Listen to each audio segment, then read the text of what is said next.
ultimately, when you're talking about people not liking you, the question that you must ask when it comes to this wealth conversation is maybe the reason that you don't have the wealth that you deserve is because you're focused more on getting the attention of people who don't like you than you are on getting the attention of the people that love you.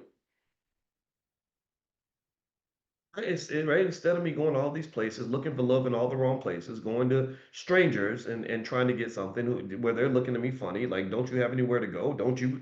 We got a tribe over here. That's why we're separated from you. Where's your tribe? Do you have a tribe? When I went to China, I don't know if I told y'all the story about when I played basketball in China. It was pretty amazing, right? Like I was teaching these kids in China finance when I was on the faculty of Syracuse, and it was the best experience. These were the best, most well-behaved people. They stared at me because I was black. It was real weird. I was like, "Don't you see black people on TV?" But I think in real life, a lot of them have not seen a black person. So a lot of people would just walk up and stare at you. Or they couldn't speak English, so they come up and they'd offer me a cigarette, and I'd be like, "No, I don't smoke." And then the guy would pose with me for a selfie, and I'm like, "Why are we posing like we? I don't know you." But it was because it was a novelty. Like, wow, black skin. Oh my God. Right. And it wasn't something offensive. It was just they just didn't understand. But anyway, when I was there, I remember specifically one of the students, he came up to me and it was a real fancy school that I was teaching at. I forgot that I want to say Shanghai University. Anyway, so I was there and and the student comes up and goes, "We would like for you to come play basketball with us."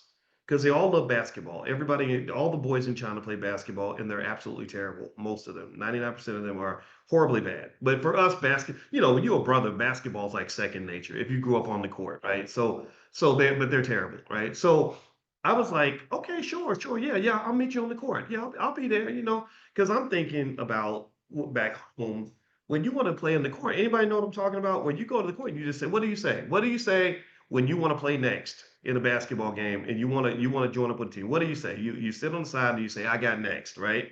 And then the team that loses, you get to come in and decide who you want and or whatever, or you got two or three guys and you come in, right? You rotate in. Not in China. They don't do that in China. They don't know what next means in China. So here's what happened. I got out there and there was two teams playing 5-on-5, and I'm like, "Oh, I got next," right? And I sat there. The game ended, and I'm thinking, "Okay, so I'm next," right? And they just played another game. Like, "No, you're not next. We don't know you. Like, you can't play with us." And they played, and then one of the guys had to leave. So I'm like, "Okay, now I'm gonna get in because there's only four on the team, and it's 4-on-5 now. So you need me. I'm the fifth one, right?" Do you know what they did? They played 4-on-5 instead of pulling me off the side. So I'm pissed. I'm like, what is happening here?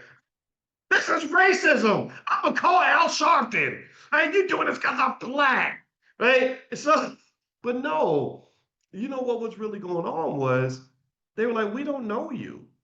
You're not part of our group. We came here and we're playing together as a group, and we're using this court. We don't know who the hell you are."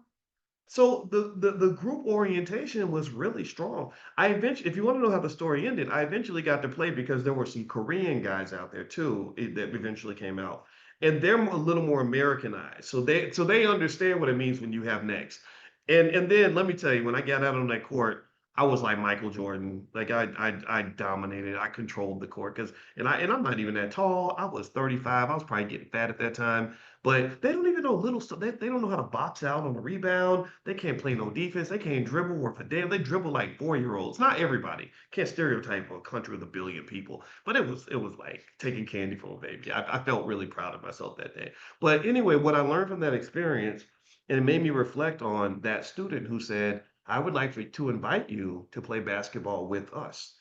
That invitation, I blew it off. I thought it wasn't a big deal. No, that invitation meant a lot.